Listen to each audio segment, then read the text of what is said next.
The broadcast is now starting. All attendees are in listen-only mode. All right. I'd like to call the October 5th, 1:30 p.m. meeting of the North Carolina Local Government Commission to order. Cindy, will you please call the names to determine quorum? Yes, I'll go backwards. Treasurer Falwell, Aye. in person. Mr. Philbeck, we see you virtual. Thank you. Mayor Paget, you're virtual. Can you hear us, Mr. Paget? Here. Oh, hey, Miss Harris. Okay. And I see Secretary Penny is virtual. Mr. Butler is here in person. Mr. Bass? Mayor Paget? Is he unmuted? He is unmuted. I see him with us, but he is muted. Mr. Paget, you're muted, sir. And Secretary Marshall is here in person. And Auditor Wood, are you on the phone or driving in? I'm here, by the way. Okay, thank you, Mayor Paget. Mr. Bass? Okay, well, we have a quorum. We're still looking for Auditor Wood and Mr. Bass. And Thank you. All right. Thank you very much. And now LGC staff, please. all right, Sharon is here in person. Tim Ramaki is here in person. Susan McCullen in person. I'm here. Louis Andrews, Is here virtually. virtual. Thank you. Debbie's here in person. Anybody else, Debbie? Biff is here in person. That is all. All right, Cindy, you want to describe briefly the meeting Yeah. procedures? certainly. Old hat, everyone. This is Cindy Aiken, legal counsel for the Local Government Commission. Today, we're using, again, GoToWebinar platform. The meeting is being broadcast live, being recorded with the intention of publishing on our website. However, the written minutes will continue to be the official record of the meeting. If we have any technology problems that prevent our obtaining and publishing a useful recording, that has no effect on the validity of actions taken by the LGC. And just a reminder, everyone in Dogwood, the microphones are sensitive, and we would ask that any private conversations be held outside of the room, and we'll try to have just one person talking at a time. We want to make sure everyone listening remotely can hear what's being said and also can identify those who are speaking. So everyone, please remember to mute yourself online, virtually if you're not speaking. Identify yourselves, everyone, when you make motions, make a second, or just speak at all. If you have to leave the meeting and you're virtual, please interject, let us know. And also when you rejoin, because we need to record those times in minutes. All votes will be taken by roll call, and as always, without objection. If you make a motion or a second, we consider that a yes, and we won't call you again. Today's agenda is posted on the department's website, www.nctreasurer.com, at the Local Government Commission page. If we have any changes along the way, the chair will announce that during the meeting. And let's see, oh yes, if we lose the connection, the meeting will be deemed to be in recess, but hopefully that will not happen. All right, did Auditor Wood or Mr. Bass join us yet? Not yet. Okay, thank you. We'll now turn to our pledge of allegiance, so if you'll stand and join. Pledge allegiance to the flag of the United States of America, to the republic for which it stands, one nation under God, indivisible, with liberty and justice for all. Secretary Marshall will lead us in our salute.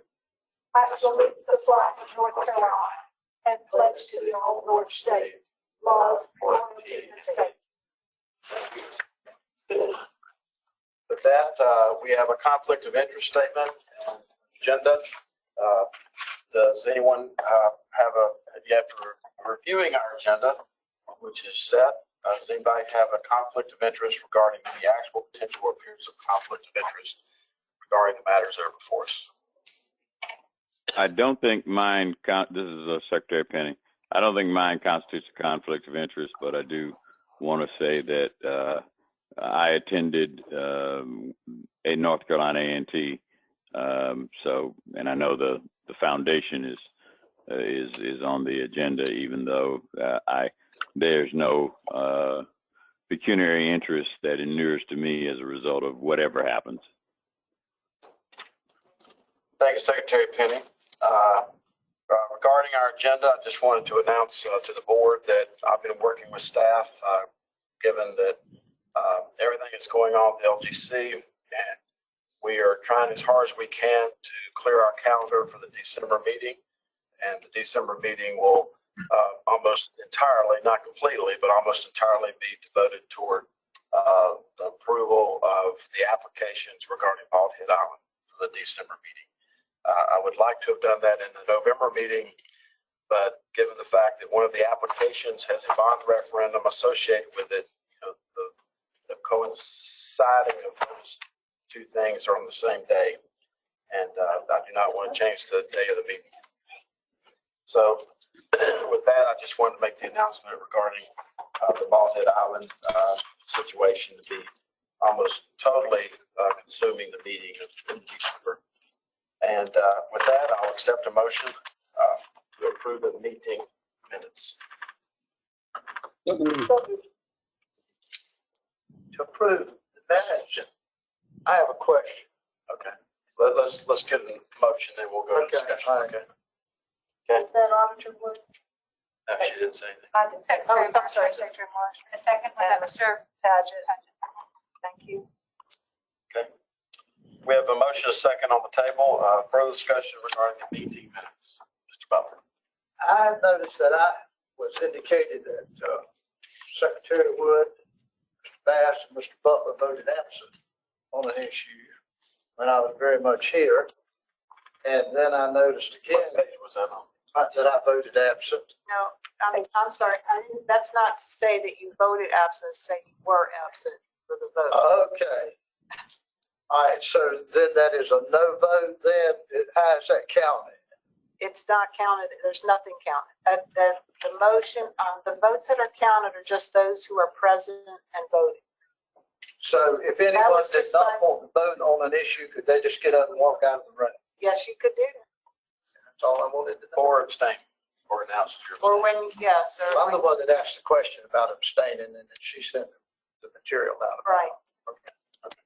That was just to clarify for the record, which members actually voted. So if it was a unanimous 6-0, then the 3 people of those 9 who were I've just noted who was absent weren't part of the 6. So a member that's online, if they got up and Right. walked away from the camera, their vote would not, they would not have to vote on that issue. When she calls the roll and they did not answer the roll, then that would be a no vote. I mean, that would be an absent, Yeah, Not you just say you're It absent, would not be a yes nor a no. just absent. not vote. All right, Yeah. I just didn't understand that. All right, thank you, sir. Okay. Thanks for getting that cleared. Thank you. I'll now turn the meeting over to Sharon and talk. Sorry. Okay. Motion on the September 14th minutes, Secretary Marshall, second, Mayor Paget. Auditor Wood. Aye. Thank you. Secretary Penny. Aye. Thanks. Ms. Harris. Aye. Mr. Bass, are you still? Of course, he's not going to. Mr. Butler. Yes. Thank you. Mr. Philbeck. Aye. Thanks. Treasurer Falwell. Aye. Thank you. Now, we'll turn the meeting over to Sharon to talk about the unit letter items. Thank you, Treasurer. The first item up for consideration is the City of Brevard. This is a revolving loan from DEQ for sewer improvements, a little over $1.5 million. They did get a unit letter. This is the same unit letter in response that you saw last month for a separate item. So I will turn that over to Susan to review and introduce anyone that's on the phone for them. Okay, on February 19th, the Fiscal Management Section, Local Government Commission sent a unit letter to Brevard. And our concerns were that the fund balance available percentage was less than 50% of their population group. They had a fund balance in their general fund balance available of 29%, and the average for their population group was 74%. So they were less than half of that. We were also concerned because there was a financial weakness in the water and sewer fund. Their quick ratio was 0.63, and we do not expect to see that at less than 1. The city did respond on March 15th with a satisfactory response. And Debbie, are there any people from Brevard on the call? City Manager Jim Fatlin is with us. And is there anyone else on the line with us from Brevard? Jim Fallon, City Manager. Just myself. Staff's recommendation is to, It's recommended to approve that. Mr. Fallon, this is State Treasurer. Thank you for joining us. Is there anything you'd like to add? No, I appreciate support today. Important project. It's going to be part of our sewer rehab project addressing sewer system overflows. And as mentioned, we had a very lengthy response back to the unit letter highlighting all the efforts the city's been doing on addressing that problem. It was a very thorough response. Thank you. Thank you very much. Thank you, Mr. Fallon. I can't believe I didn't see you last week when I was in Asheville, Cherokee, Cullowhee, Jackson County, and Waynesville. So must have barely missed you. So Okay.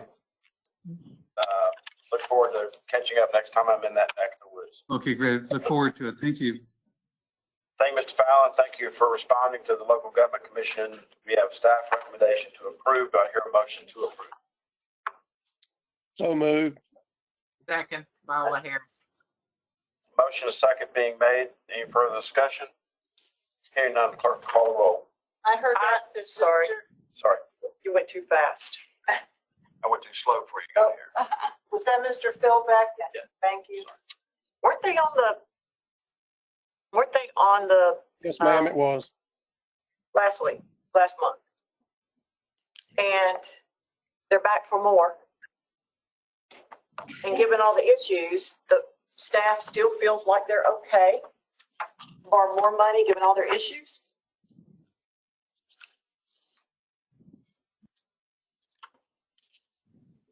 Yes, this project is, will help reduce their inflow and infiltration in their sewer system, which will reduce their costs. And replaces some very old. I get all that, but you're telling me they can afford it. Yeah. And I'm, their response was thorough, but I don't know that I'm all that excited about it, but anyway. Mr. Fallon, any questions? No, because he'll say he can afford it.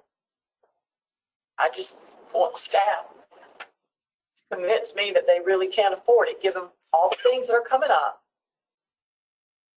Economic downturns, economic issues, that this city can't afford it, and given their fund balance and all the issues they've had with that.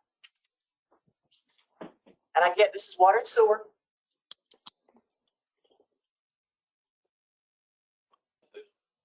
Y'all are comfortable that you can afford it. Well, the I&I is a huge monthly drain on their resources. And I help with that. Yeah. What does that mean? What is it? Oh, I'm sorry. I apologize. It's infiltration.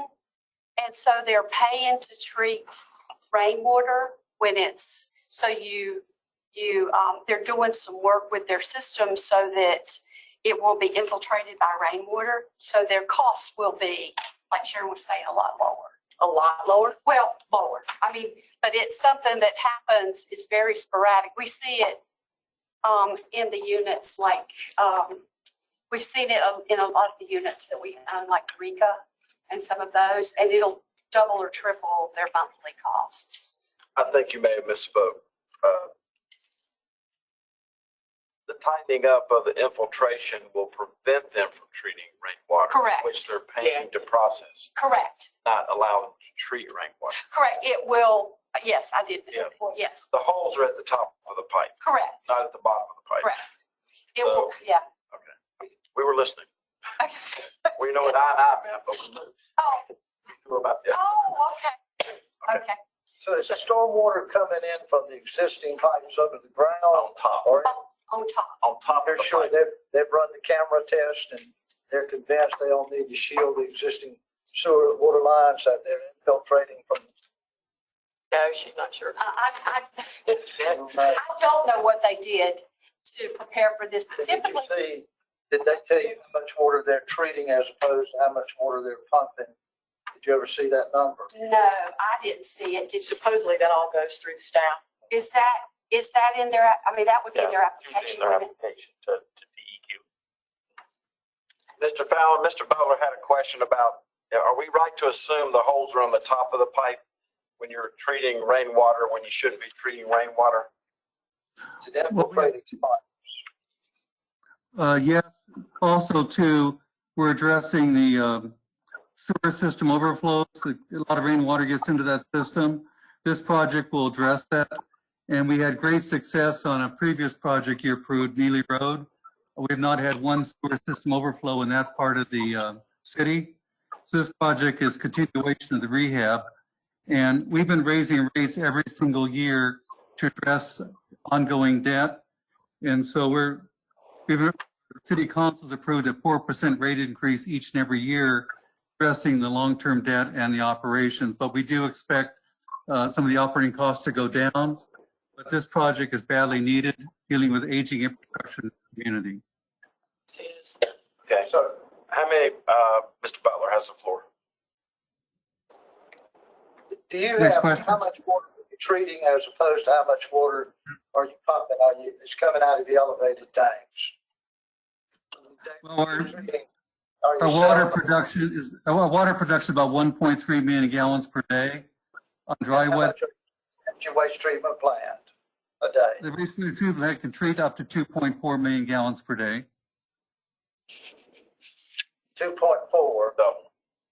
Also, too, I want to remind the commission that we put in a 3.2 million gallon equalization tank at the wastewater plant. So rainwater that comes into the plant now goes into that tank. And then when the rain stops, we treat that water before it's discharged to the French Broad River. This will help our system by doing this project. This is badly needed.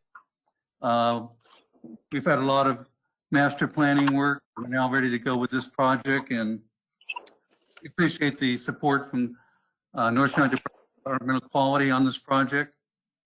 And City manager, walk me through this one more time. You're selling 1.3 million gallons of water a day? yes, About what you're selling. on the average, And how much are you treating a day in your waste treatment plant? probably during rain weather days, 1.6, 1.7.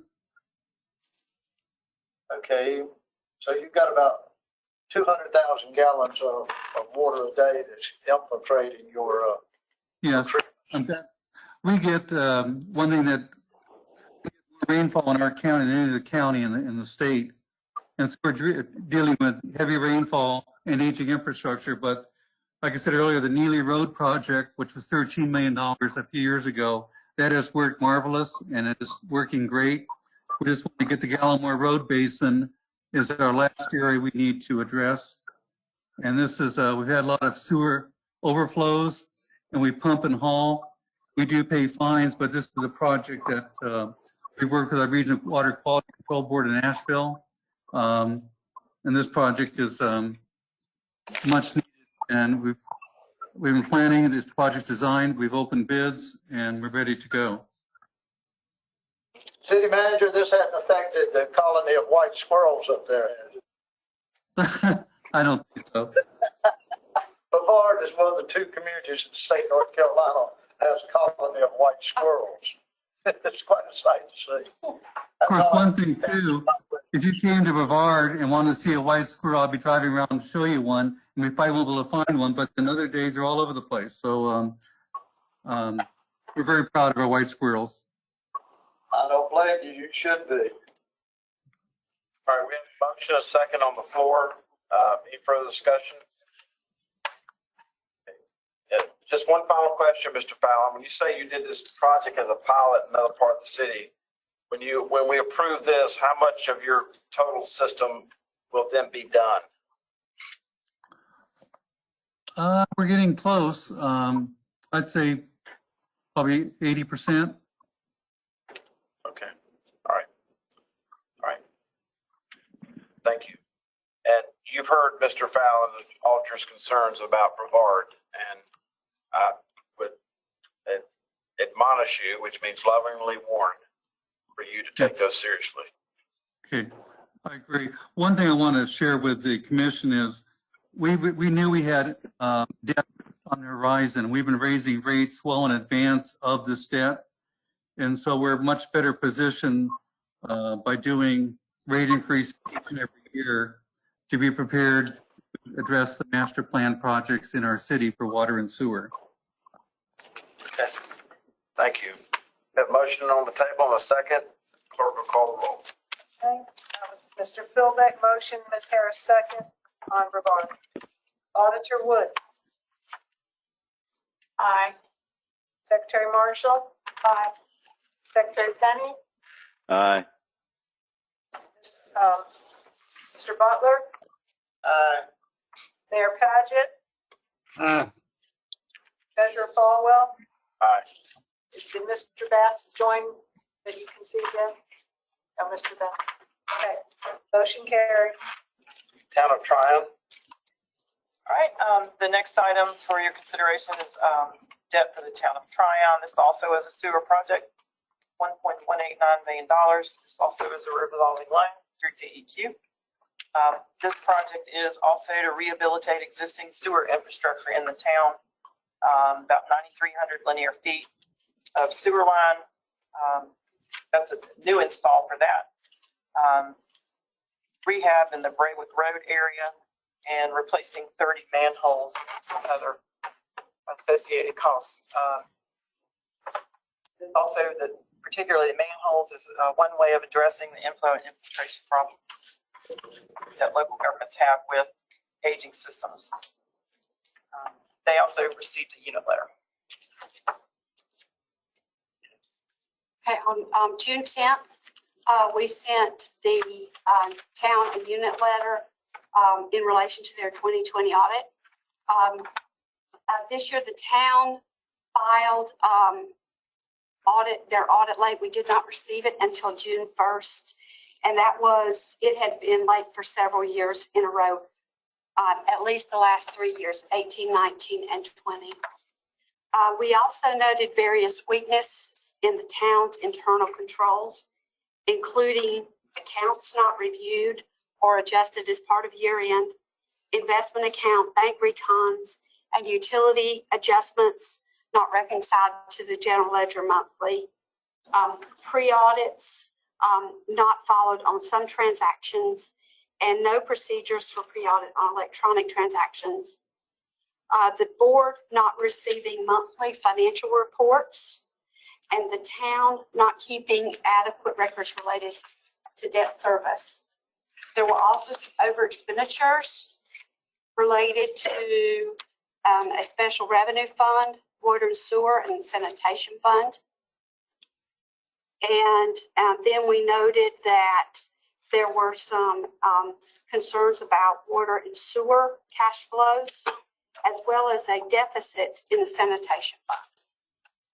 So we received a response from the town in July, and then realizing that the town was going to be on the October agenda, we did a unit visit with Zach Ollis, the manager and the FO, Susan Bell, the town clerk, and Sherelle Booker, the town pro tem.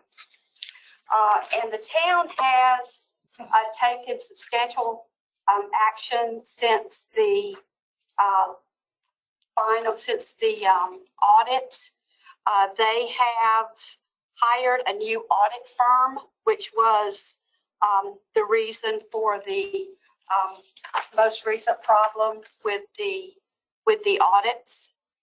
And they've noted the communication with the old firm was not where they needed to be, and now they have hired a new firm. Their internal controls, those items are still in existence, but they have hired a third-party bookkeeper to help them catch up and improve their accounting processes and tasks. And the board is now receiving monthly financial reports routinely, and the debt service records are maintained.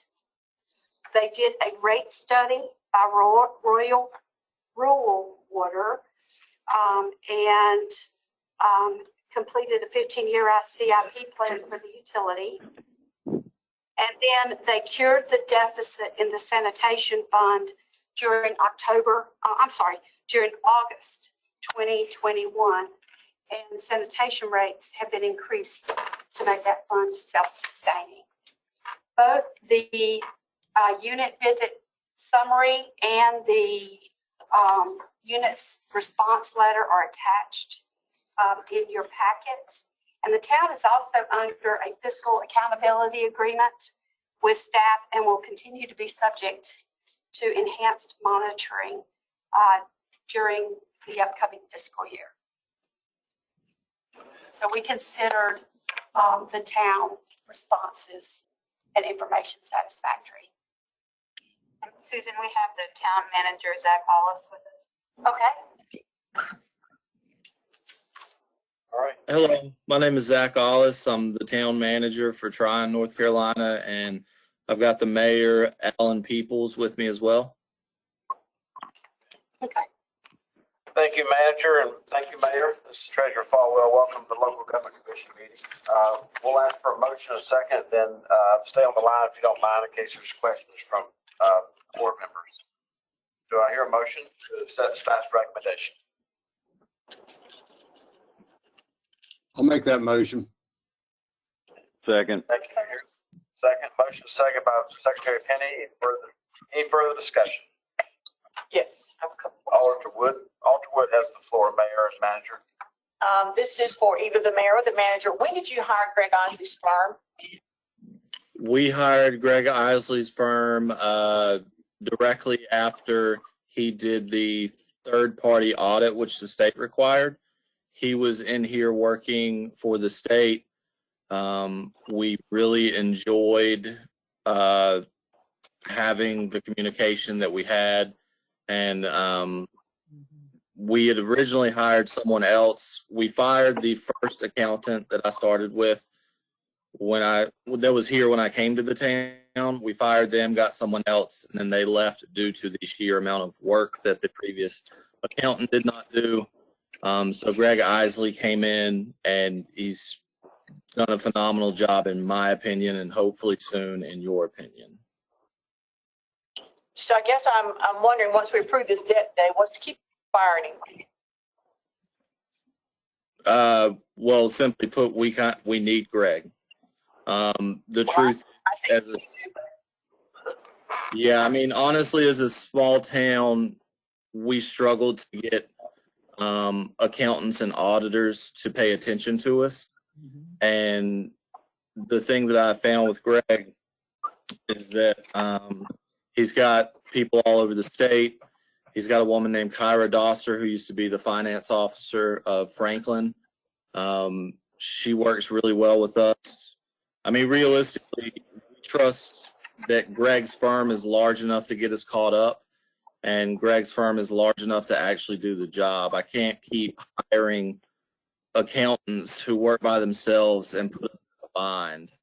A lot of our issues stem from not wanting to pay high dollar for auditors and accountants, and that's why we are where we are. We're not in terrible shape as a town. We just haven't had quality vendors to work with. Thank you. Thank you. Motion second on the floor. Any further discussion?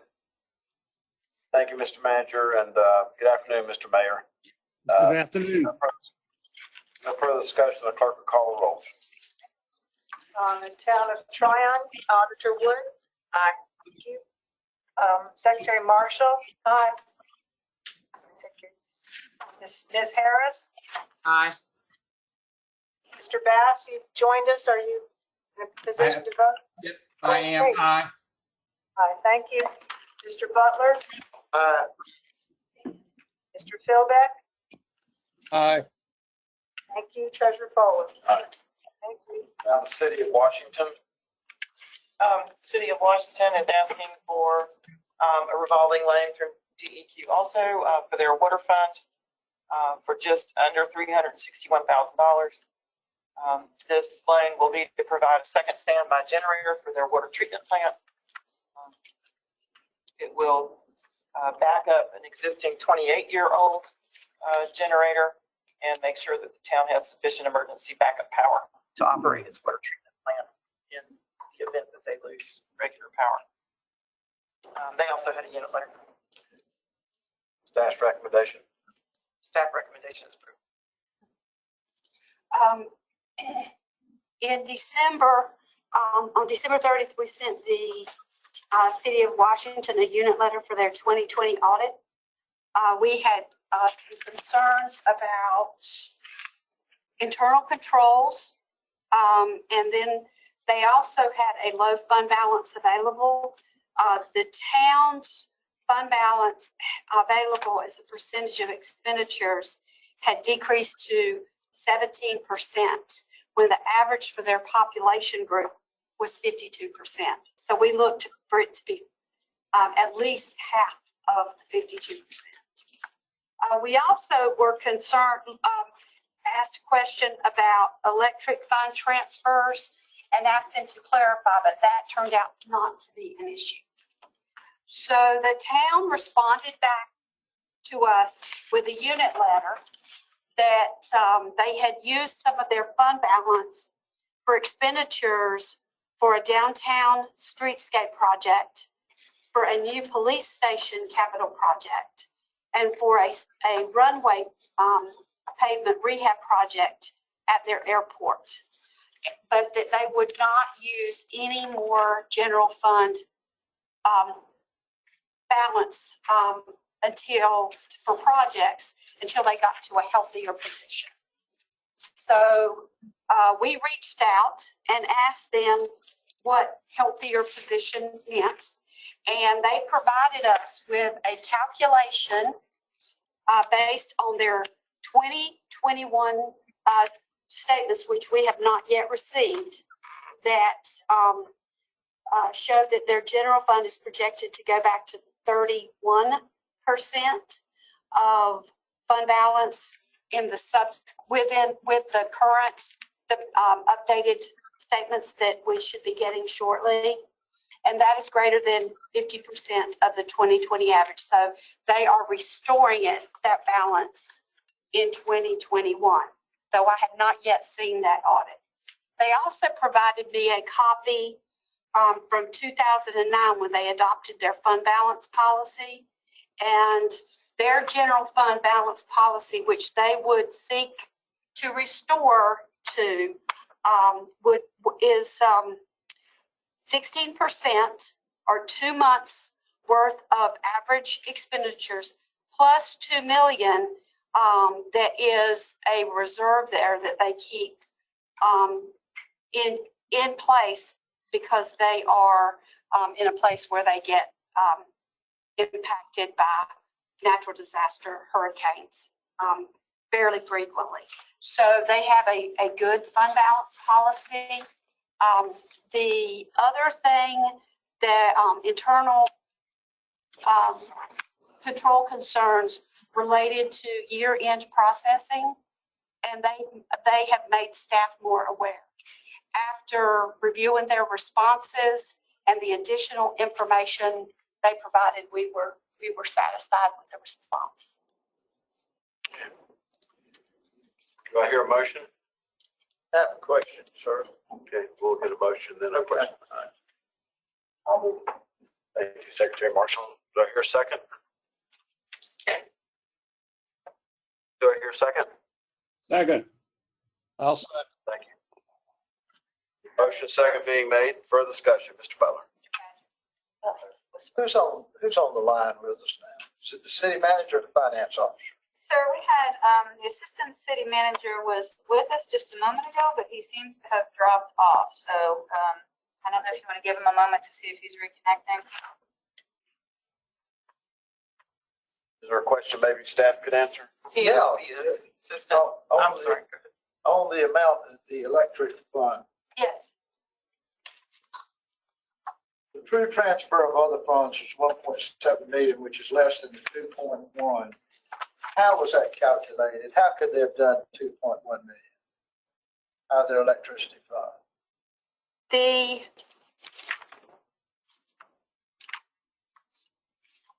I don't have that calculation in front of me. Susan, Uh-huh. it looks like what they transfer was 2.6. Yes, And then there's a cap that they cannot exceed, which is 2.1. correct. But 909 of that had to do with electric fund stuff. Yes, yeah. So that's how you get down to the 1.7.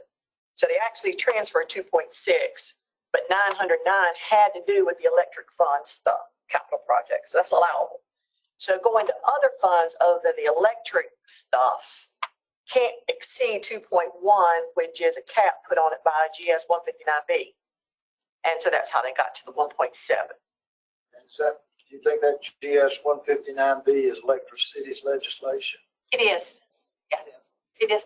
I don't have the calculation. I thought you were asking about the calculation. I don't have that in front of me. Mr. Treasurer, we do have the city manager with us, Jonathan Russell. How are your electric rates comparable to similar size electric cities?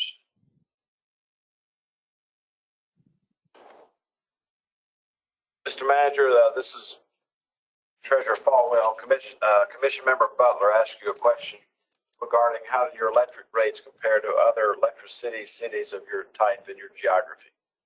Yes, sir. They are comparable.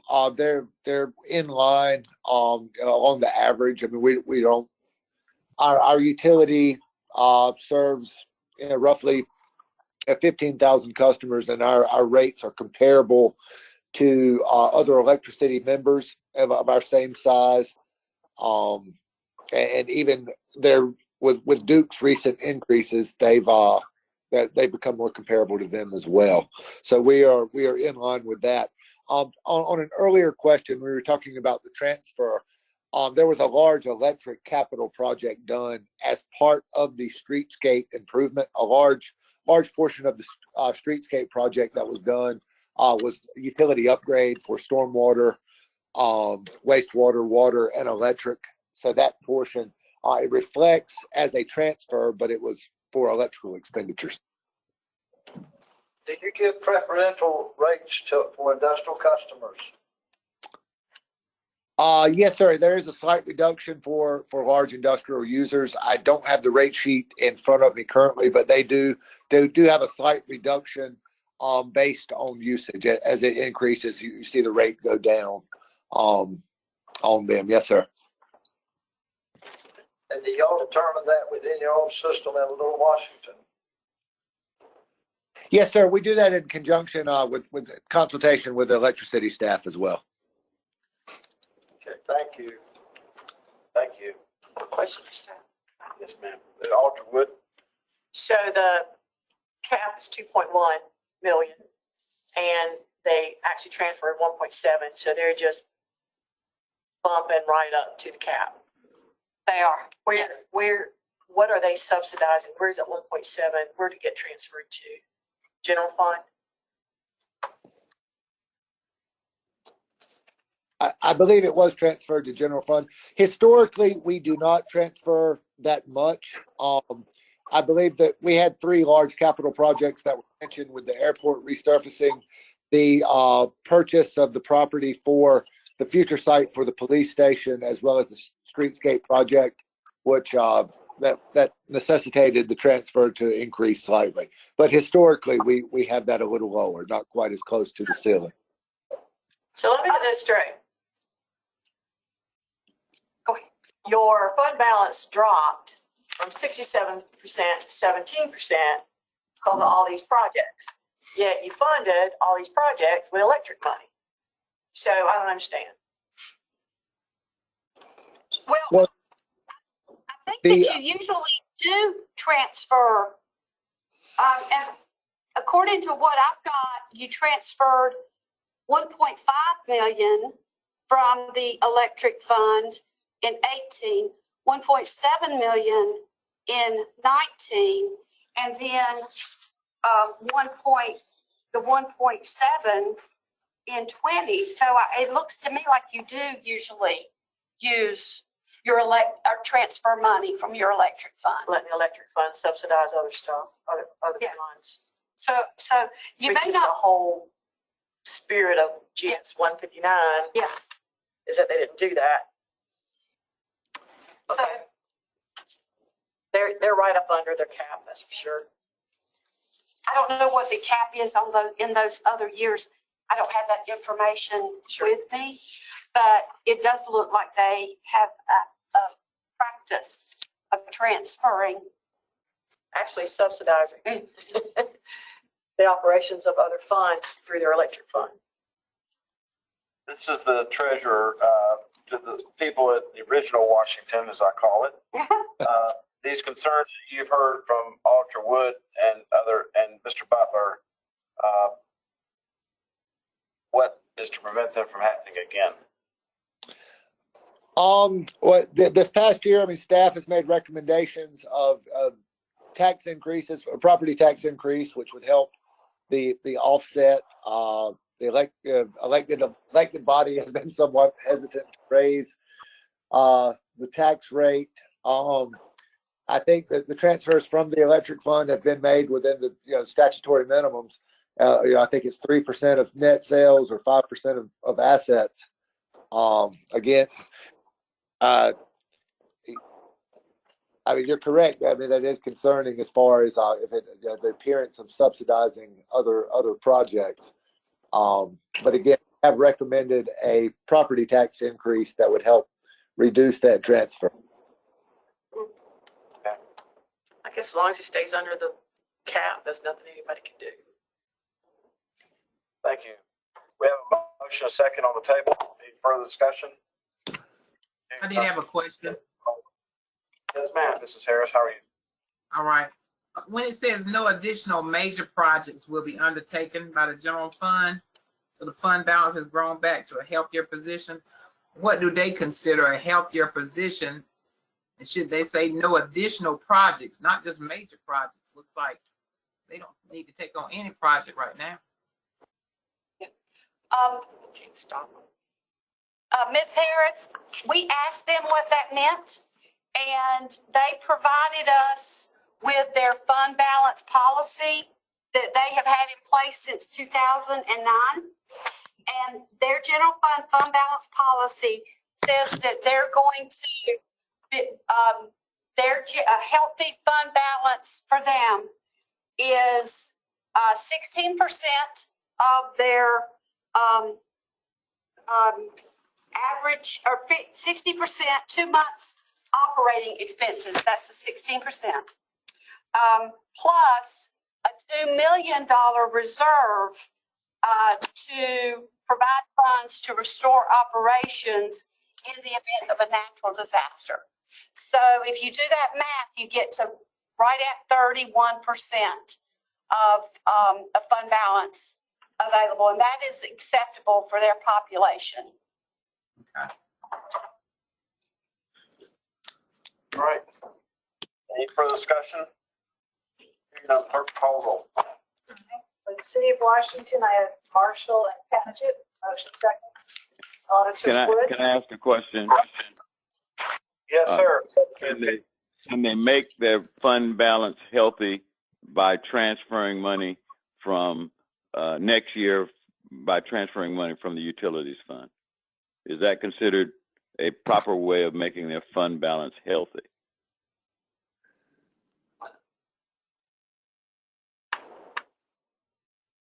Well, legally, they can do that up to the cap that is set in statute. It's not advisable.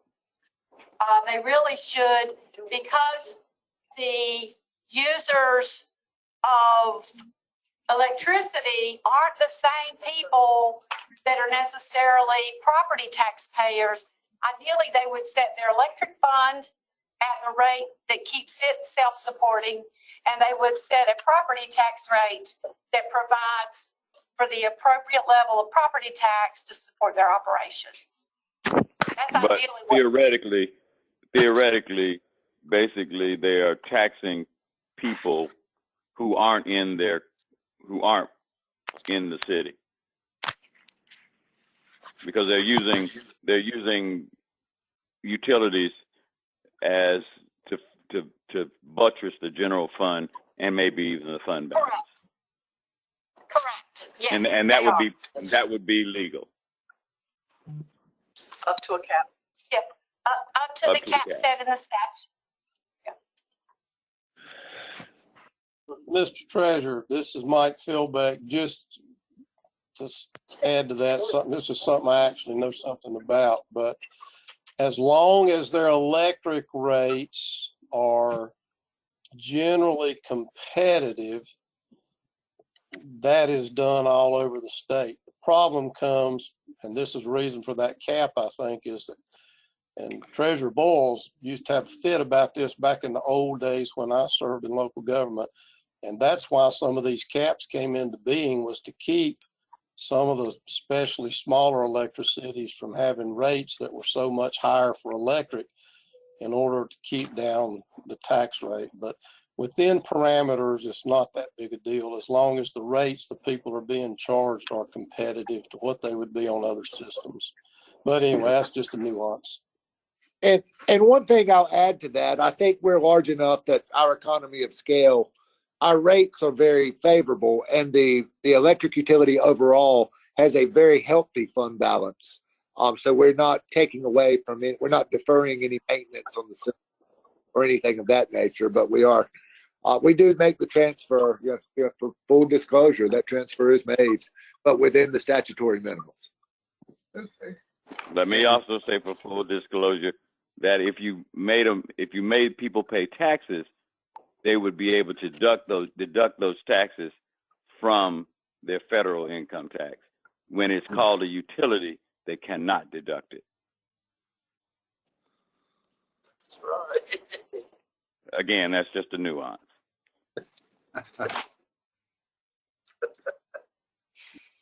This is as a citizen who lived outside of an electric city and paid, in essence, city taxes, but couldn't get the benefits, could not elect the people who were taxing me, and did not get the Utilities Commission protection, I'm always concerned. But I understand that it does go on all over. Mayor Paget? I'll just keep my thoughts to myself now.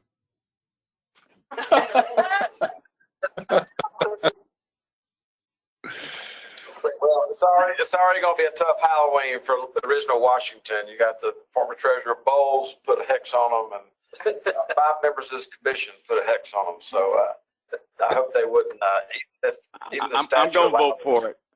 But that means you're not going to put a hex on them, though. So It was thought about years and years ago. It was well thought out. Just fall off the truck. anyway, thank you. Do we have a motion a second? Yes. Okay. Yes, we did. Clerk, call the roll. All right, that was Marshall Paget for the motion second. Auditor Wood. Aye. Thank you. Secretary Penny. Aye. Thank you. Ms. Harris. Aye. Thank you. Mr. Bass. Aye. Mr. Butler. Aye. Mr. Philbeck. Aye. Thank you. Treasurer Falwell. All right. Thank you. All right. Now we'll go to our consent agenda. And tell you, let me introduce Ted Brand. He's the new chief of staff. Chris Farr retired last week. And Ted, you may recognize his name and his presidency was the former Assistant Secretary of Commerce at DES and ran the tax division at DES, which was the largest division there for 37 years of service. Yeah. So we appreciate him being in as Chief of Staff, and this is the LGC. So, thank you. Very honorable group. Thanks. With that, we're going to go to the consent agenda to approve without objection from Town of Apex all the way through the end of the front page and ending with NC University Foundation. I can't keep up with all of your residences, but I would suspect that Mr. Butler would just like to announce that are you a citizen of White Lake? Yes, I am. And just announce that to the compliance person, then the compliance person will tell you. That I am not to vote on the White Lake issue. Well, No, you just say for the record that you're a resident of White Lake. I'm a resident of White Lake. but you're not obligated to recuse yourself if you're, unless you are going to get some special benefit from this sewer line. But if you're just in, I hope we're all gonna get some. if you are in a We position, know a great deal about rainwater getting in sewer lines. That's why I don't. if you are just a member of a class of people all sharing the same level of benefit, Low class people. you're not required to recuse. Okay. So noted. Do I hear a motion for the consent agenda? Mr. Chair, State Argument. Yes. if I may ask just a general question on Town of Oak Island, on the beach nourishment project. It looks like that is expected to last 25 years. This is more of a general question. On the beach nourishment projects, has anybody from the state or LGC looked at whether those beach nourishment projects are lasting as long as they're expected to, or are storm events becoming more frequent, washing them away? I'm just curious if that's anything anybody's ever looked at.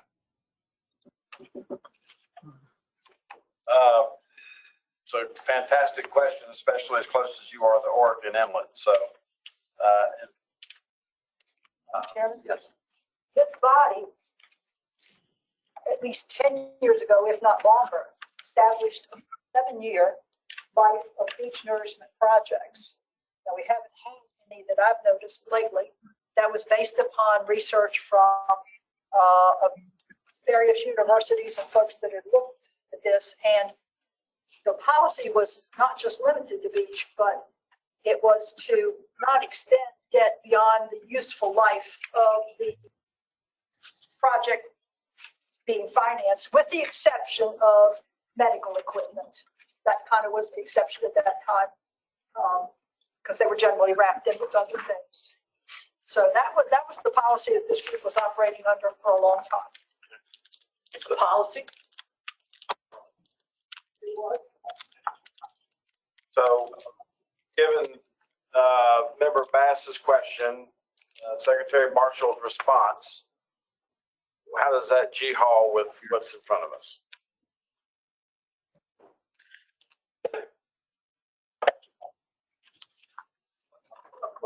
Policy can't do it. I had a question. If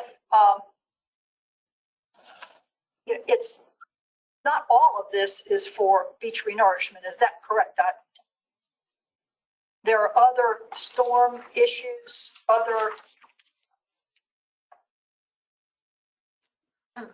I mean, this is partly FEMA funding. I didn't. I'm going to assume that Mr. Bass may be asking to take this out of the consent agenda. Is that No, where we I'm are? not. I'm fine with it. I'm fine with this particular item. My overall concern is that a lot of the beach communities are doing these nourishment projects and they're financing them. And what at least I think they're seeing around the Outer Banks, the northern 100 miles of coastline, is that the sand is not lasting as long as they had expected. And I just want to know if some of the beach communities are actually getting long-term what they think they're getting for it. It's just something that's been debated, and I just was curious if anybody had studied the long-term, whether these things are holding up as they're predicted to or not. But I have no problem with this particular project. Mr. Treasurer. Yes. I don't know if it ought not to be taken out of consent agenda, because the way I look at this, FEMA's gonna hold back 25% of the money. They've got the front the FEMA money plus their 25%. Then when they get the FEMA money back, they get reimbursed, and then that's their share. A greater concern to me is the change in the administrations where you can get the sand off of Brunswick, New Hanover, and Pender County. And can they still get the sand on Jaybird Shore? And it had been an exception that had been allowed for those beach communities to get that sand. And the new administration with the Corps of Engineers has changed the policy on where that sand can come from. And I just wonder have they got it in writing that they can get the sand from Jaybird Shore, because it is causing huge heartburn in Pender, New Hanover, and Brunswick County, because the sand is going to be much more expensive if they can't go to the areas that were environmentally sensitive, which was lifted during the previous administration, but under the current administration has been reinstalled. Okay. All right. Let me just slow. Okay. Let's make sure we're talking about the same set of facts. So either Walter Wood or Susan start next, and then we'll go back to your concern. Well, we were just looking at the terms. It's a year with 2-year renewals, 2 1-year renewals. So max is 3 years. Yeah, 2024. And that, I mean, given that the limit is 7, because somebody studied it and said, I'm sorry, have I misstated something? Yeah, to be clear, what this is FEMA is always slow in putting out their money. Okay. And this is just to finance the time period from when they do the project and FEMA gives the money back. So this is the result of a hurricane or some event. So the way the whole process works is initially they have to prepare an engineered beach. They prepare that beach, and that's where we've limited it to 7 years. And then that beach is surveyed and documented. And then when a hurricane hits and takes the beach away, and we're declared a federal disaster area, they make application to FEMA and say, you need to give us money to restore our beach, just like any other municipal project. So where it originally was. And that's what this is. This is the restoration. So it's a lot of credit, anticipation of a receipt. Exactly. Okay. All right. Yeah. All right. I'm going to use chairman's discretion. Mr. Toole was emphatically nodding his head a while ago. So when you do that, you're not sleeping. Then I'm going to say when somebody said something, when Mr. Bass asked or what was your thinking about that? Because you have a knowledge of this, and we are always interested in new information. Well, thank you, Mr. Chairman. I think that the questions are good ones. Matching the timing of the loan to the length of the project. I think the answer is this is a bridge loan, and that solves the question. But it is the right kind of thinking. So thank you very much. Thank you. And so Mr. Bass's question about we should always be scrubbing these in relation to these policies, and as well as whether this sand's even actually staying there for the length. So are you aware of any study that's been done about that? I'm not aware of anything current, Mr. Chairman, but I do know that there's been a lot of deep concern about the longevity of these projects not being nearly as long as people had once hoped. Thank you. And Mr. Treasurer, though, won't it matter how many times they get beat up with a hurricane? Right. And that is not predictable. This is a result of 2, and it may go a lot lot of years before another one hits. So the predictability is harder given how often a hurricane might hit a particular shore. I think the problem is beyond hitting the shore when they're out there in the ocean and the effect here, you know, and I don't know what our government is going to do when those kind of things happen because the emergency declaration may not apply if you don't have landfall. But if it's sitting out there churning and, you know, rip current, you know, is eroding away underneath them. You know. And since I'm the one that knew about, and we maybe need to revisit the policy. I'm not saying, I mean, it was old, to see what the current science is if we don't want to be financing something beyond its reasonable life expectancy. Fantastic. And I agree 100%. Thank you. Mr. Bass, thank you for lining this up. We have a motion, a second on the consent agenda. Okay. Do I hear a motion? I made the motion, but nobody did the second. Second by Secretary Marshall. Any further discussion? We're voting on from Apex down to North Carolina A&T Foundation. No further discussion. The clerk will call the roll. Secretary Penny? Aye. Thank you. Ms. Harris? Aye. Mr. Bass?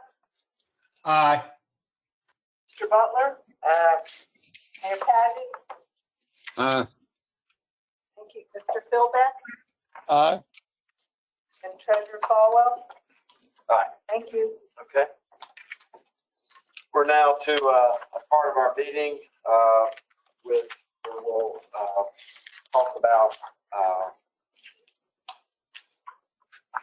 sorry.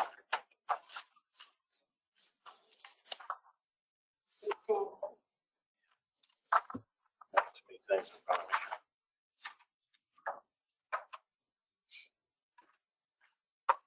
Did 18, right? No, We're on 18. looking at your order of meeting. Here you go. Okay. You might have. There you go.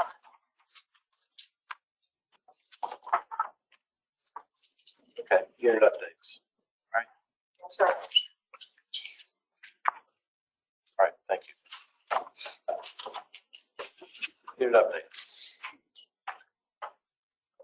Some of which will require a vote. That's right. Yes. All right, well, all right, go ahead. Eureka? Okay. I want to talk about I'm going to give an update on the units of local government. The first units that I'm going to talk about are the ones that are currently under the financial control of local government that we've enacted 181C legislation statutes on. The first unit is Eureka. For time's sake, I'm only going to talk about those specific items that are requiring a vote. So the Eureka update is there for your information. And if you look, as you look at those updates, if you have any questions, please reach out to me and let me know. There's an update there for Cliffside, as well as a vote that will be needed. And I'm going to assume we're going to take all of the votes for these 5 units in front of us at one time. Without objection? Continue. Okay. All right. The resolution that amends the budget ordinance, we did one of these for Cliffside, Robertsonville, Kingstown, and Pikeville. And our goal with these ordinance changes was to reduce the number of immaterial items that we have to bring to the commission. So we got their ordinances all consistent, and the language that we added, you can see it if you look over on the Robertsonville resolution. We added per section 11 in that resolution, transfers between line item expenditures within a department without limit and without report to the board. So just within a specific functional area, which is usually the legal level of control. Unless there were changes in salaries and benefits, we would bring those to this body. Also, transfers of up to 5,000 between departments and functions within the same fund. And then the finance officer in those cases would make an official report of those transfers to the commission at the next meeting. And if any transfers between funds require prior approval of the commission, and we put that or some combination of that in each one of the resolutions for those units so that they would be consistent. It will also help us manage the budgeting process and what we need to bring to this commission to have them all similar language in all of them. The only difference is that there is also for the town of Kingstown an appointment of a new deputy finance officer. For the town of Kingstown, we want to appoint Janet Gerald, who is currently the mayor of the town, as a deputy finance officer solely for the point of signing checks that have been pre-approved and pre-audited by our finance officer of the town, Ann Cutler. We also want to appoint Janet Gerald as account signatory, with authority to sign checks per the banking system.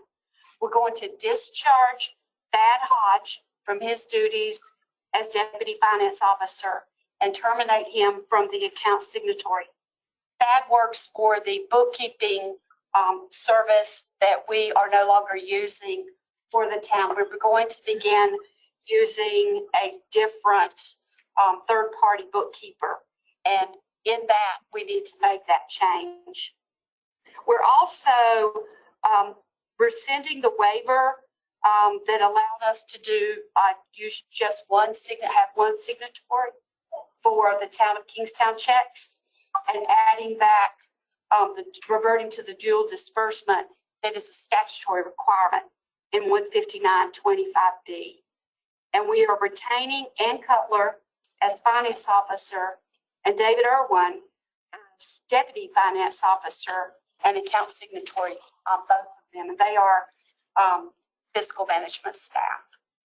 So we're making those changes because for Kingstown, because we have made a change in the bookkeeping contract, because we think we'll have an improved relationship there and improved timeliness for the town. That's all I have. We need votes on all these. Do I hear a motion to approve? Then we'll second, then we'll get into discussion. So moved, State Auditor. Second. Second. Thank you, Bill Beck. Any further discussion on staff's recommendation for these 5 votes for Cliffside, Robersonville, Pikeville, and Kingstown? No further discussion. Clerk will call the roll. Okay. So, Auditor Wood and Mr. Paget. So let's see. Secretary Marshall? Aye. Thank you. Secretary Penny? Aye. Harris? Aye. Mr. Bass? Aye. Thanks. Mr. Butler? Mr. Philbeck? Aye. Thanks. Treasurer Folwell? Aye. Thank you. Just a thought of prayer toward the family of the mayor. Rika, would you like to update the board about that? Didn't you say the mayor passed away? I was the one who Eureka? shared that with you. Oh, I didn't know that. I've got an email somewhere. Okay. The mayor in Eureka, Mayor Booth passed away last week. Oh, The acting I mayor. missed that. He was the acting mayor. Their charter is suspended. He was the last elected mayor. Okay, He's still serving in that role. okay. Our prayers go. Yeah, that is. I missed that. I apologize. Hadn't seen that. All right. Okay. We're now on to discussion about financial accountability agreements with Scotland Neck. Yes. You have a update on the fiscal accountability agreement for the town of Scotland Neck. We executed this document back in April, and we are March, I apologize, and we are on our second iteration of that. We have met with them for 7 times now, monthly. They are continuing to submit the documentation on the monthly reports that we are requesting. A review of their August 2021 financial reports showed that the general fund was 16.59% expended for the year, and water and sewer budget is 13.97 expended for the year. So a little bit over where they should be in the general fund, not too much. We are working with the town to continue working to hire a well-qualified administrator. That has not been a fruitful process yet. We are still struggling with that. And we're also working with them to complete a contract for a third-party bookkeeper. They have hired a bookkeeper, and we are working. We just have not seen an executed contract at this point in time. We met last on the 24th to monitor their progress, and frankly feel like it's just moving kind of slower than we would like, but they are providing the information we are asking. We are planning to complete board training in Scotland Neck in January of 2022, after the board election. Thank you. Any questions? We're now to item 24, where we'll ask Sharon to present and update us regarding the resolution to assume control of the town's finances of the town of Spring Lake. And Sharon, you have the floor. Thank you. So you have in front of you a new resolution regarding the town of Spring Lake.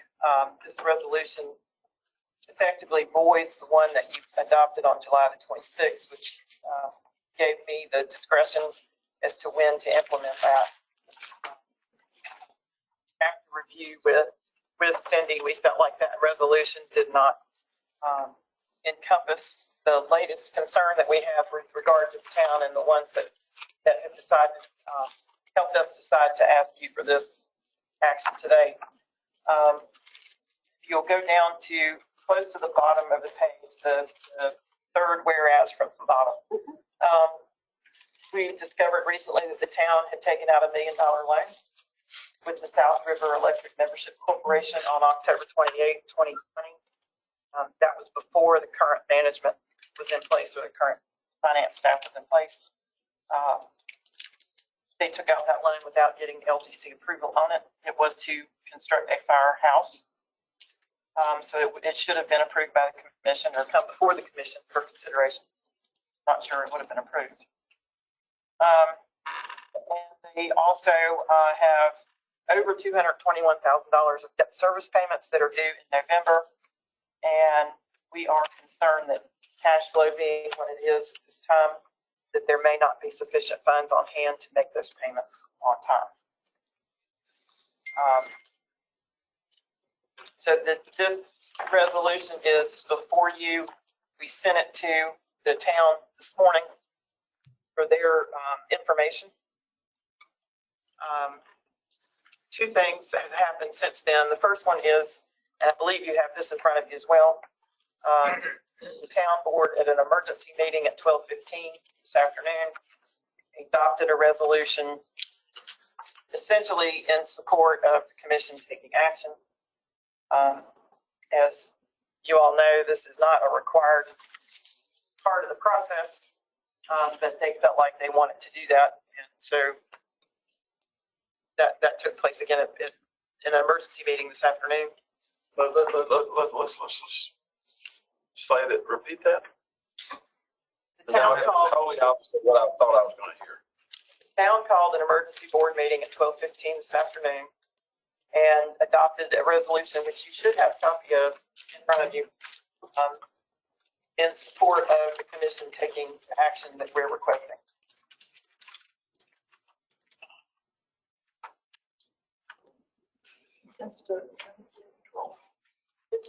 This is Cindy Aiken. Their exact words were that they consent to the commission assuming full control.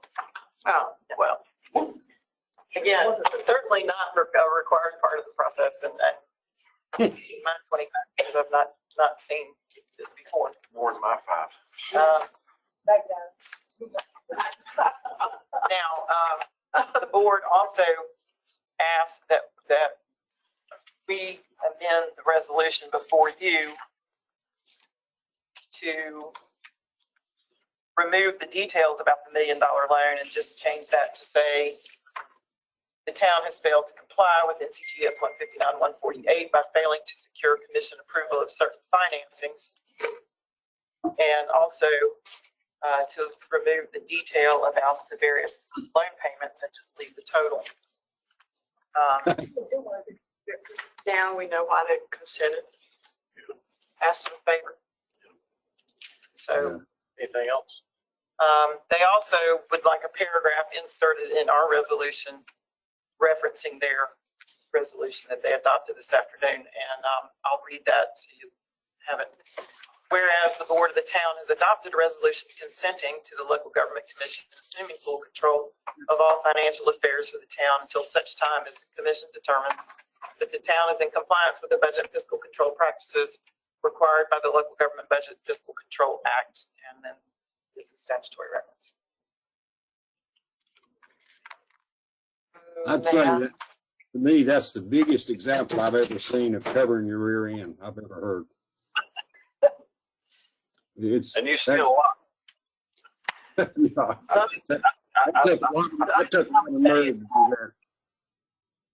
that. I think I'll start our discussion. But let's get a motion to support the resolution. Can I have our representatives from the town on the phone? Yeah, we will. I will. Just. I'll make a motion to. Normal procedure, we're going to let board members chime in about what the city's asking us to do. Then we're going to open it up for comment from city officials who may have joined us. And then I'll ask for a motion to approve or whatever it is we agree on. So I think Alder Wood should start.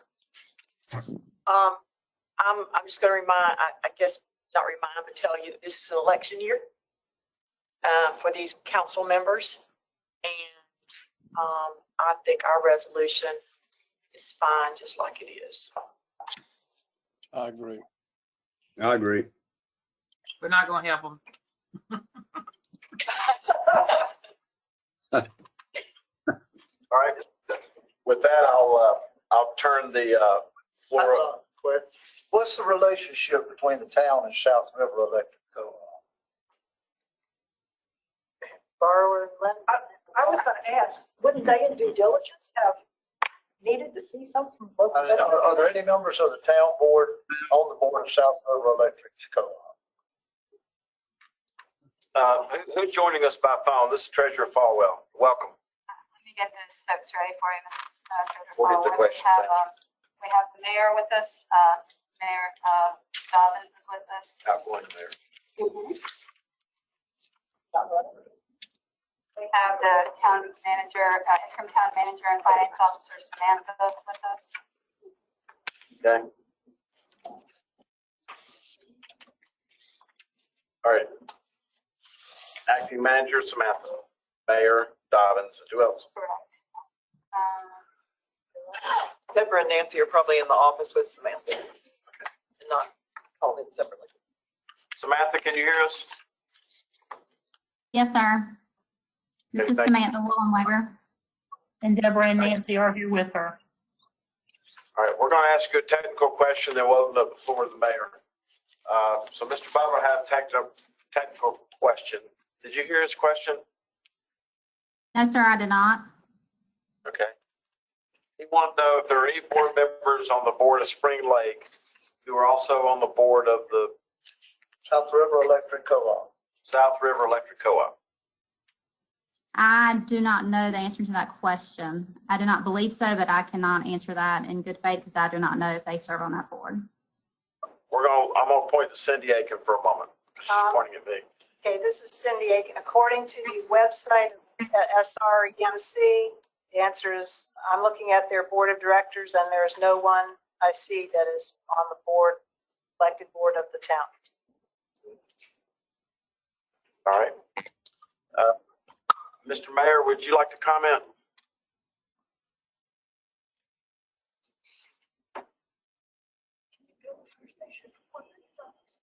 Mr. Mayor, you're muted. If you could unmute yourself.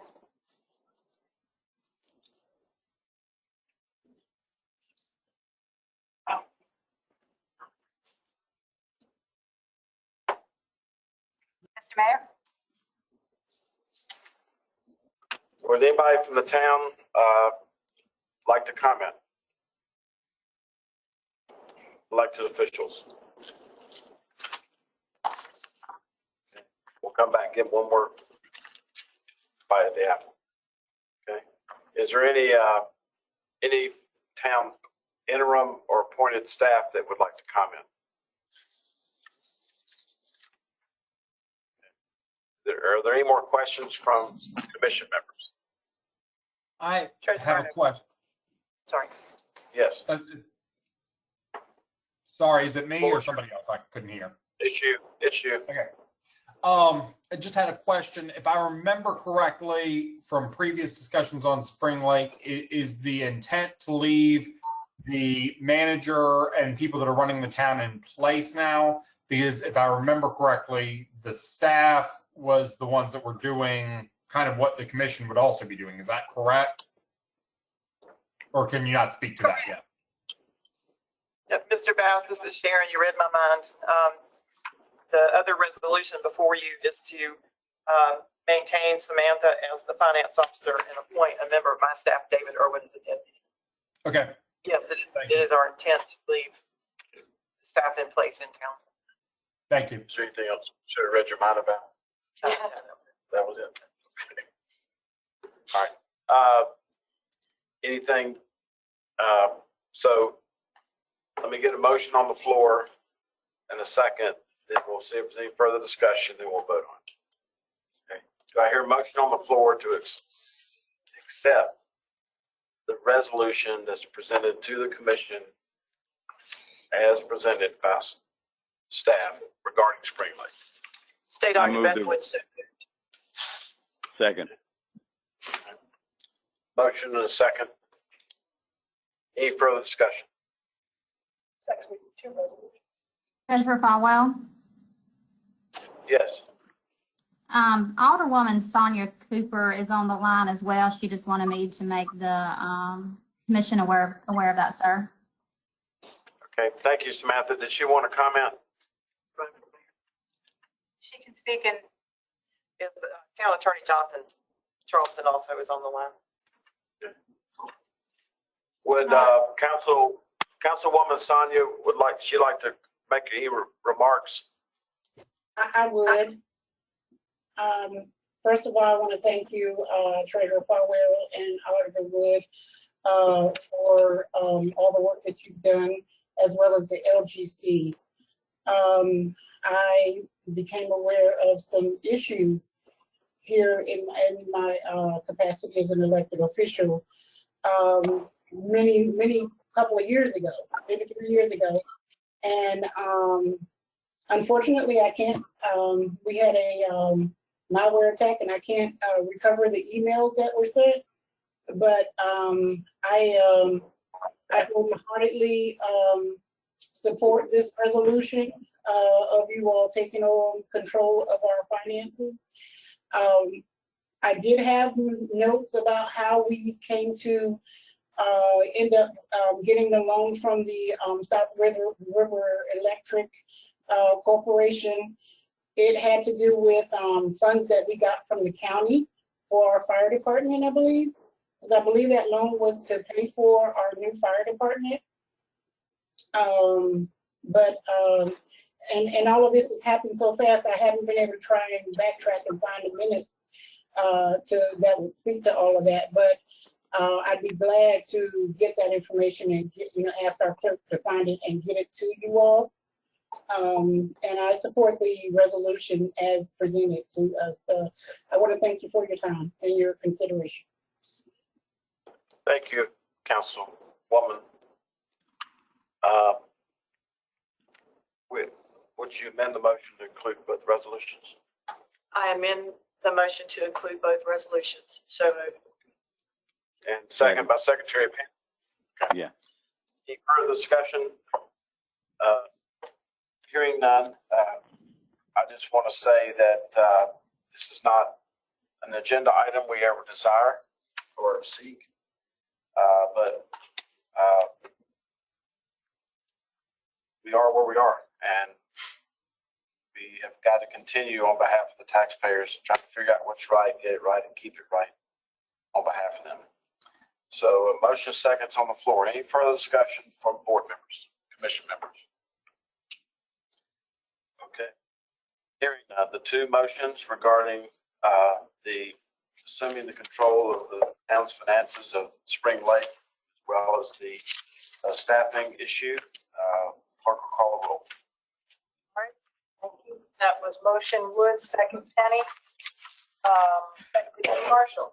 Aye. Thank you. Ms. Harris. Aye. Thank you. Mr. Bass. Aye. Mr. Butler. Mayor Patchett. Aye. Thanks. Mr. Philbeck. Aye. And Treasurer Falwell. Aye. Thank you. Thank you, members. We'll now, I'm going to turn the meeting back over to Sharon to present a Goldsboro Viable Utility Reserve resolution.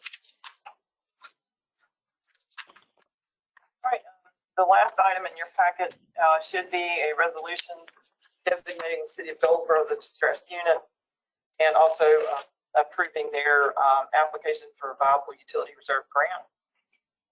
Goldsboro is serving as the terminology they're using, Susan, the primary applicant Yes. for the entire Wayne County group of communities that have been designated as distressed. Goldsboro had not previously been designated because we did not have their 19 audit at the time. However, they do now meet the criteria through the scoring mechanism that the commission adopted and the SWIA also adopted to be determined to be distressed. And then also they're applying for the BUR funding for the initial grants, the asset inventory and assessment grant of $150,000. Wastewater, I'm sorry, that's for the water side. The wastewater side, also $150,000. An updated water and wastewater rate study of $100,000. And then the merger regionalization feasibility evaluation for $100,000, which is for the entire county. The entire, not just for the city of Goldsboro. They've just taken the lead on that. These are the maximum funding amounts. It does not mean that the actual cost will be this high. Those are the amounts recommended by DEQ. All right. Can I ask the status of Goldsboro's audit the, or lack of audits? yeah. Like Sharon said, the 19 is here. It came in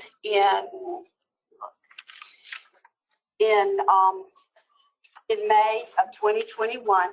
The 2020 should be here by October 31st.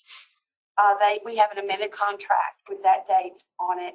And I received an update from the finance officer earlier this week. And they are working hard towards that, and she's going to give me weekly updates to keep me in the loop. So they are moving with it. Was the 19 audit clean to your satisfaction? It was. They're not where they need to be with fund balance. They are. Where are they? They're at less than 50%. Less than what? At less than 50% of their average, of their group average. 50? 50, yes. So they are at 11. What is their percentage? Their percentage is, I'm going to look at it. Their percentage is 27. They should be at 27%, and they're at 11%. So they've got some work they've got to do to build up their fund balance. They also have some water and sewer losses, and some additional internal controls. So they've got some work to do. But they have been, they did go through a review with Standard & Poor's, and they had their credit rating reaffirmed. And remember, that had been pulled from them because of their delayed reporting. So that's now been reinstated. And that was reaffirmed. Okay. So.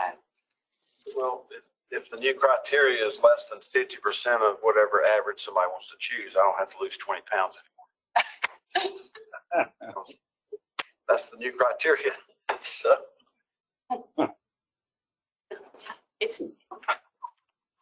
That's why I just want to know what the fund balance was. Yeah. Okay. Staff's recommendation is to put on the resolution. Yes. Yes. Do I hear a motion? So moved. Viola Harris. Ms. Harris, thank you. And second? Second. Okay. Secretary Marshall, second. Any further discussions? I do have a question. Yes. So whereas second from the very resolved part, the city of Goldsboro has resolved to work with other units of government. Do they have a memorandum of understanding or? Secretary Marshall, they passed their own resolution within the city, committing that part of the packet. Okay, but how about the other units of government? They have not. The unit that's applying for the VUR grant submits a resolution that they pass, indicating that they'll work with the regional partners. Is that the best we can get at this point? That's what That's been the standard procedure so far. Before we actually would commence on any sort of capital projects, we would have formal agreements. If some don't cooperate, then a lot of time and energy has been wasted. Well, but the way the VUR projects are awarded is they would get penalized for not cooperating. So let me see, just this study that we're authorizing, this is basically to take a regional approach to the wastewater problems and all these small little towns. They either have force mains, gravity mains to a central area. Isn't that what we're talking about? Okay. And we have no right-of-way acquisitions. None. I don't think we do. We're not. I mean, this is going to be a huge. Several of these systems are already connected. This is going to be a heavy lift. Very good. Okay. We have a motion, a second. And clerk will call the roll. All right. That's Harris, motion, Marshall, second. Auditor Wood. Aye.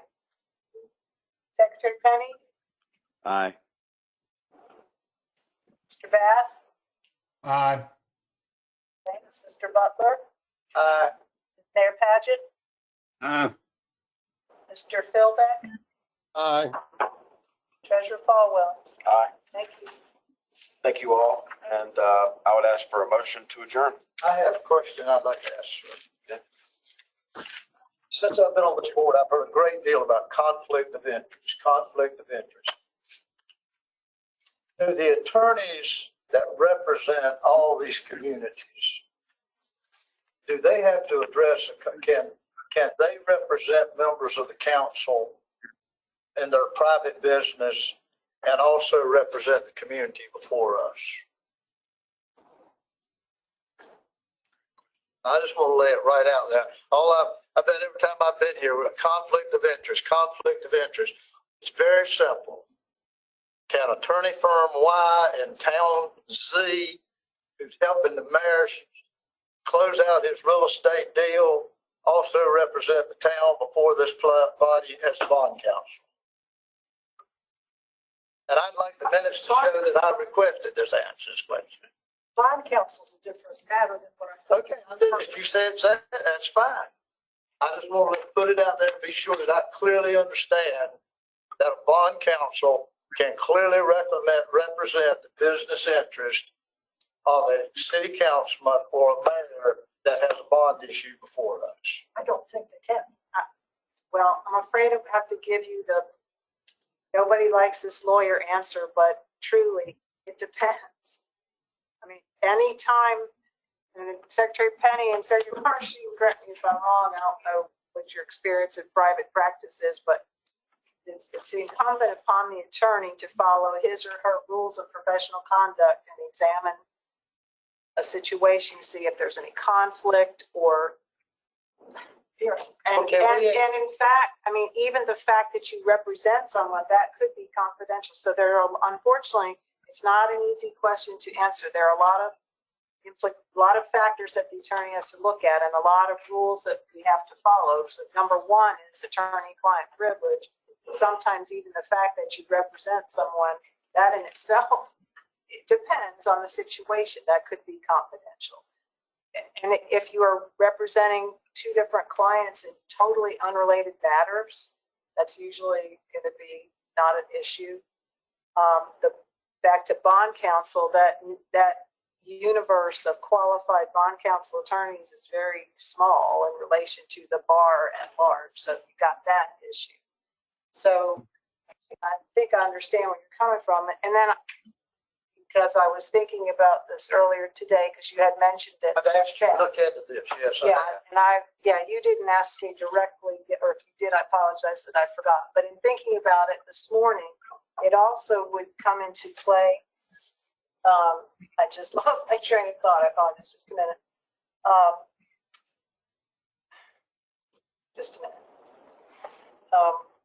Conflict of interest. Start.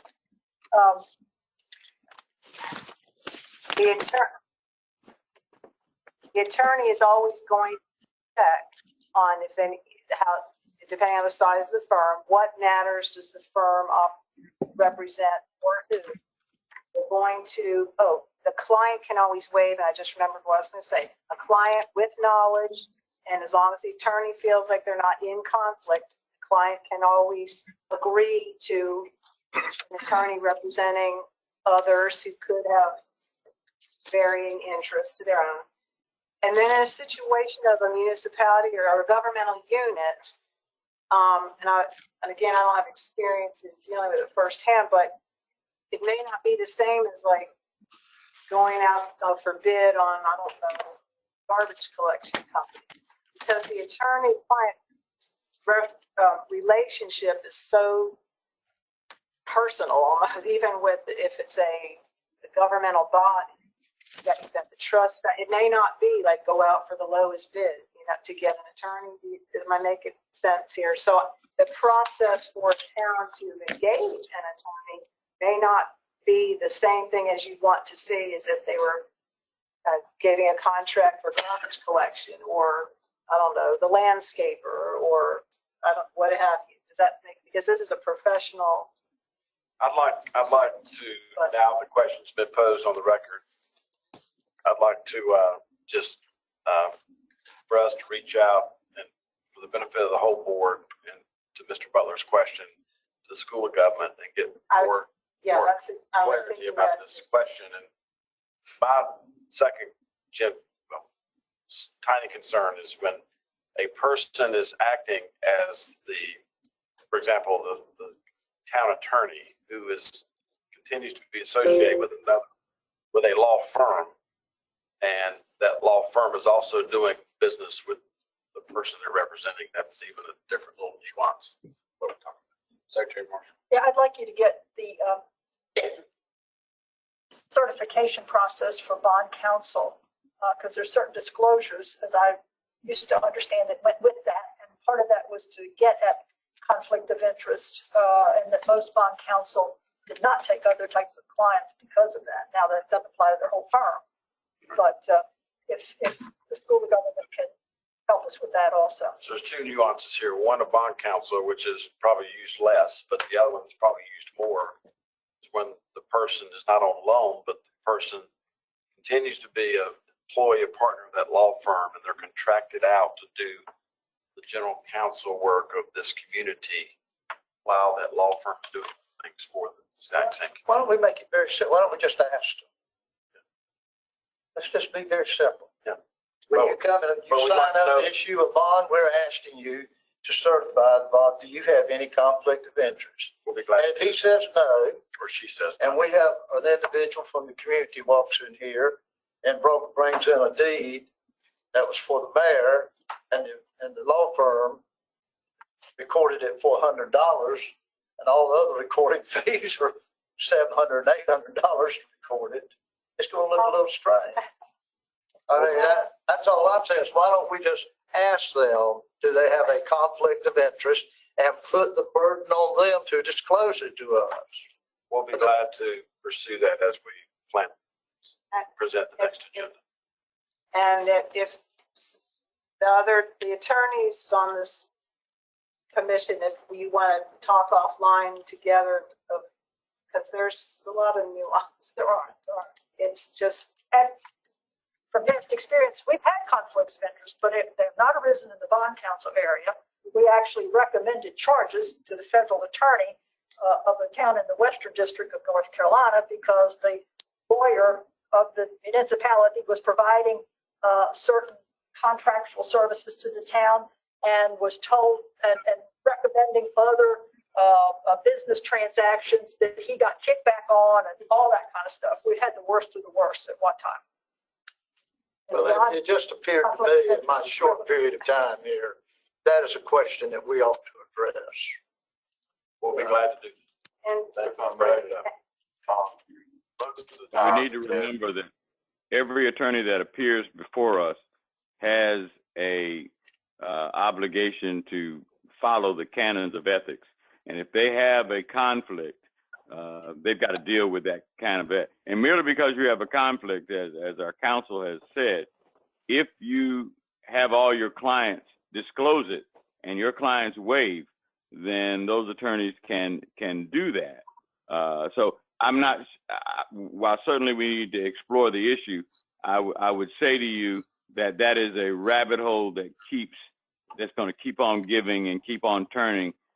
That one fact will change something from a conflict to not a conflict. And it can be a very minute fact. Generally particularly with larger issuances of debt, you will identify yourself. Pardon me now? Identify yourself so that. Oh, I'm sorry, I beg your pardon. I'm Biff McGilvery. I'm on the staff of the Local Government Commission. Quite often particularly larger issuances of debt, an engagement letter will be rendered by the bond counsel, and of course he describes his fees, he describes the work to be done, but generally in the body of that letter he will say that he represents or may represent other people that based on the circumstance could be a conflict, but in his particular opinion regarding this, it's not a conflict. We had one who did a lot of direct placement debt. That's where you borrow directly from the bank. And he was the town attorney or represented the borrower on a lot of transactions, but he was also BB&T's represented the bank. loan specialist. And he was very particular about disclosing that in the transaction. And that's always, and I think his opinion was if you give full and fair disclosure and no one is actually profiting off the transaction or the relationships, that is fair. Thank you. Noted. And do I hear in honor of Representative Dana Bumgarner, who passed away this week from Gastonia? I'd like to entertain a motion to adjourn our meeting. So moved. State Auditor Beth Wood. Second. Second. Okay, thank you, Secretary Marshall. Any further discussion? And the clerk will call the roll. Right? Secretary Penny, Aye. Harris, Aye. Mr. Bass, Aye. Aye. Mayor Paget, Aye. Mr. Philbeck, Aye. Treasurer Falwell. Aye. And I know some of you served with Joni Sharp from Guilford County, also a former legislator who passed away. Mr. Bumgarner was the current legislator. Thank you so much. We're adjourned. Thank you very much.